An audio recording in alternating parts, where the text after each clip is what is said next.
say about it. It was the one about what we can do as, as a friend, a loved one, maybe a family member of someone living with NCDs. When I get asked the question, what is the best thing that I can do to support a loved one or a colleague living with an NCD, my advice is always to ask.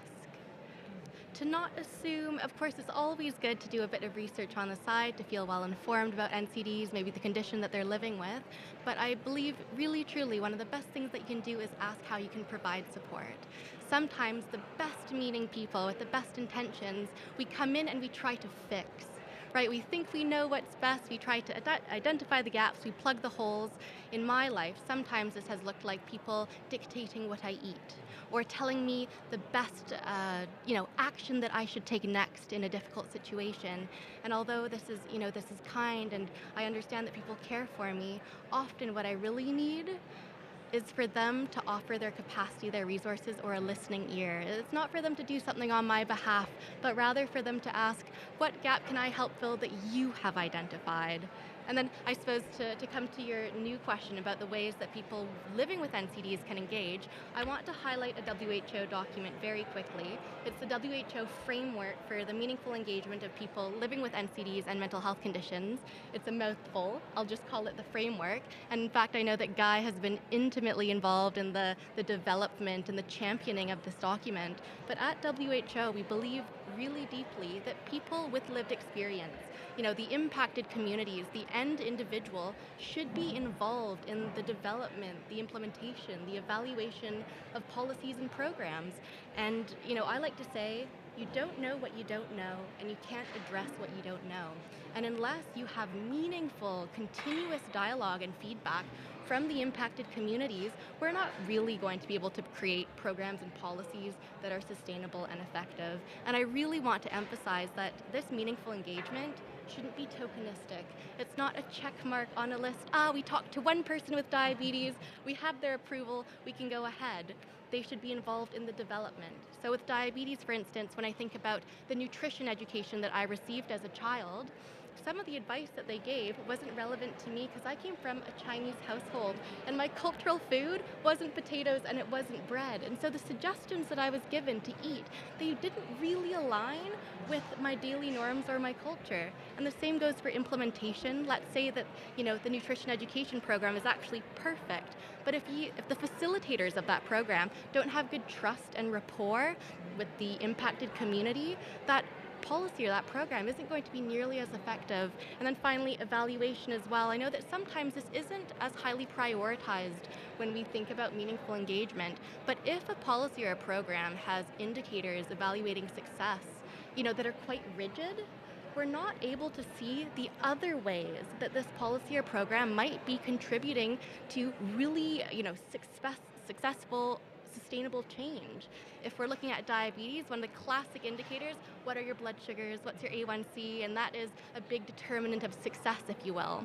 But when we're thinking about nutrition again, are you also maybe looking at how much more they cook now, how many more family meals they might have? Those are also indicators of success that you might not think to look at unless you have these ongoing, authentic conversations about what the best way forward is. So we have questions from the audience connected to what you're saying, Oriya. Himanshu Tamta is saying that how can we meaningfully engage with the youth in the global fight against non-communicable diseases, and what early life interventions are most effective in reducing their lifelong risk? Let me take a couple of other comments and then open it up, and you can all comment as well. Mushtaq Ali. If a person wants to avoid getting diabetes in the future, what steps should they take, especially if their parents are diabetics, are living with diabetes, right? Elias Ahmed, nice to hear from Oriya. Want to know about the most updated treatment with brand medicine of type 1 diabetes recently with statistical figures. All right, I'm going to open this up. Who wants to go first?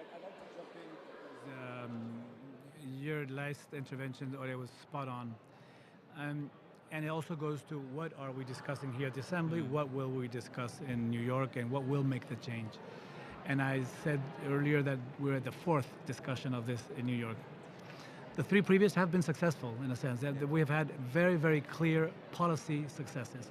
We have developed policies, we have developed the NCD framework, and we know where to focus our resources and our attention. We mentioned cardiovascular disease, chronic respiratory disease, cancer, diabetes, and mental health. We know where to focus, and we started building the interventions to support that. So it's been a policy discussion and a policy success in that sense. But we're reaching to the fourth with implementation failures across the board, and very severe in some countries.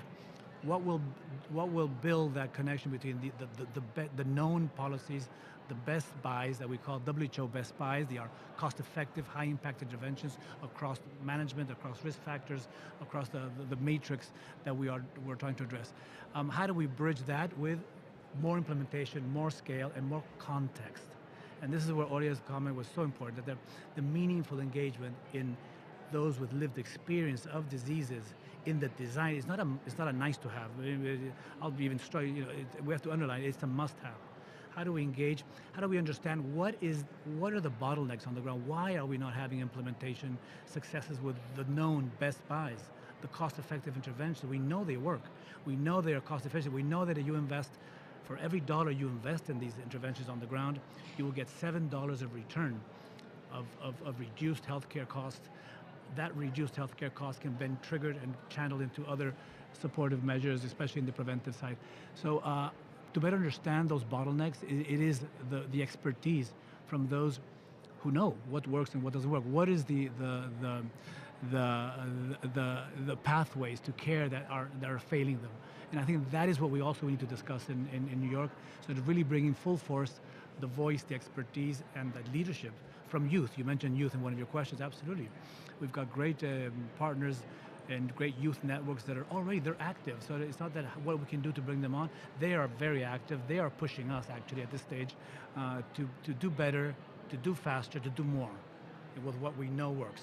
But we're not understanding, and Ori is helping us understand what are those gaps on the ground. And I hope many of you online who are listening, who have the experience, the expertise of the challenges of navigating health systems in your communities, in your context, speak up, step up. We have platforms, we have mechanisms to bring in your voice, to have your voice drive policy, drive programs, and refocus our programs. That's so important. So I wanted to touch more on the youth voices and link it to the best buys. Interestingly, in the Philippines, one of the strongest voices pushing for health taxes, something you would not expect to be something that the youth would like to talk about. But before you go, explain health tax. Yes, so health taxes. So for example, when it comes to tobacco, to cigarettes, or even to the more recent vapes, the legislature is imposing taxes or keeping taxes on so that the prices will not be so low, so that the youth are able to access these harmful products, tobacco, alcohol, this vape. Now, the youth are also the one who are very vocal and who are partners with the Department of Health in the Philippines to remind that we don't want cheap cigarettes. We want to keep them expensive so that less and less women and children will be able to access these products. So we discovered that if you are with the youth, if you empower the youth, if you give them a voice, you always have a recipe for success. Because it is a classic, I would even say it's a universal concept across all countries and all cultures, that we care for our children. We care for our women also. So it is something that we should look at, and we should also, I guess, everyone, all of the young people who are listening to us today, this very moment, and the fact that we're using social media is a very effective channel to give them that voice and that access. And well, we have other comments.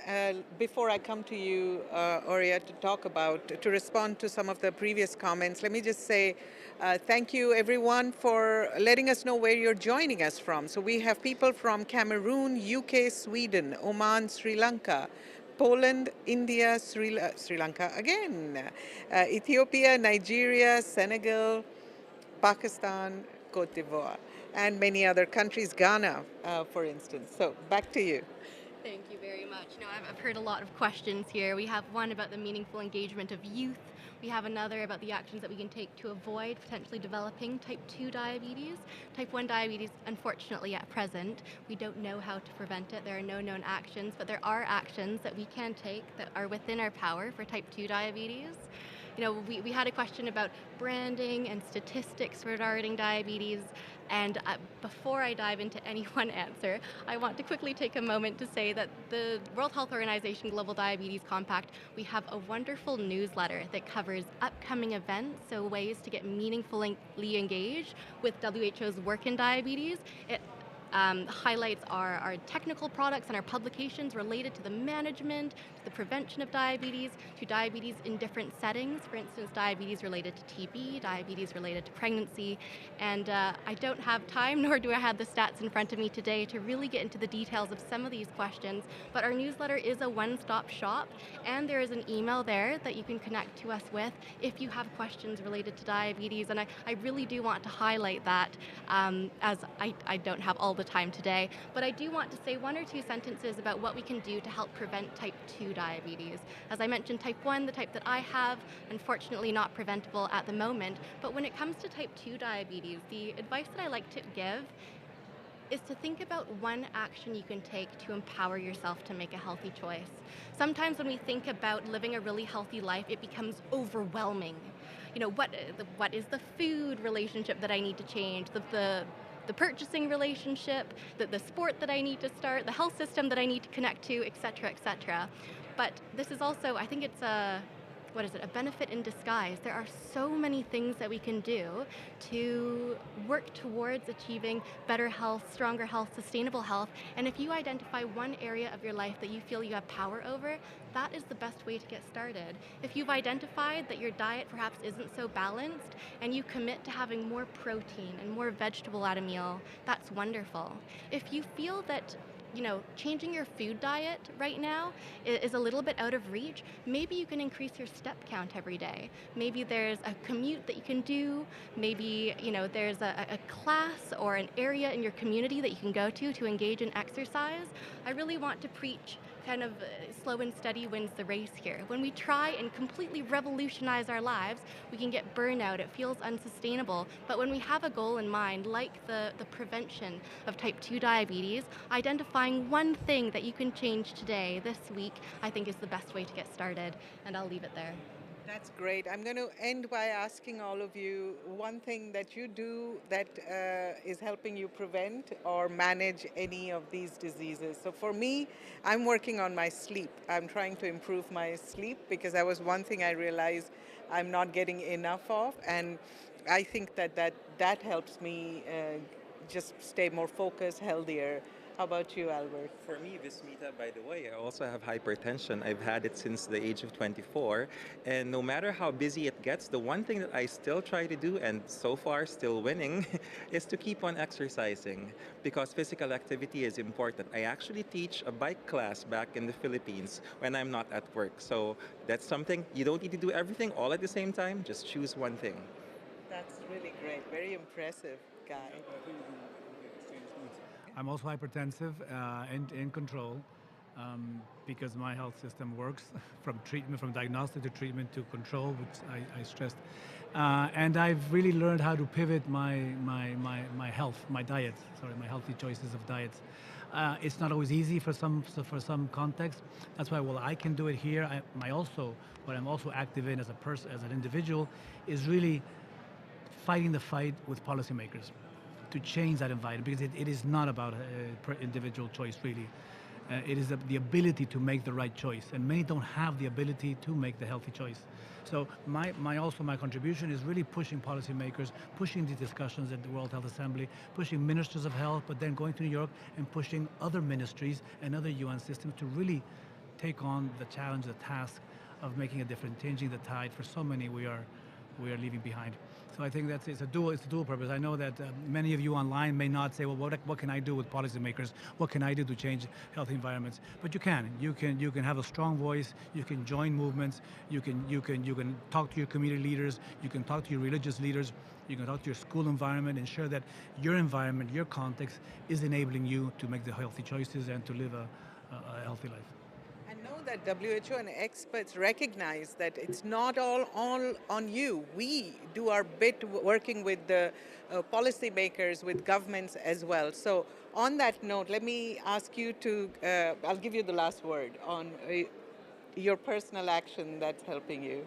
Sure. Well, as I've mentioned, I live with type 1 diabetes. I also live with hypertension. We have real good hypertension visibility at the table today, but I might actually take this opportunity to talk a little bit about the work that I do with the Global Diabetes Compact. Really, my real passion piece in the work that I do in advocacy has to relate to misinformation and stigma. As I mentioned earlier, although these are kind of almost psychosocial concepts, they represent real life barriers to education, to getting the care that you need, to feeling, fulfilled and socially connected. And I suppose maybe the one action that I feel that I'm doing, I'm trying my best via advocacy, via communications, via education, to address the misinformation and the stigma so that people feel more confident and maybe more comfortable in seeking out the care that they need, both in the arena of prevention and management. Thank you very much to all of you. We will end this live here today, but stay tuned on all social media channels with WHO to get the latest from the World Health Assembly. Until next time then, bye-bye.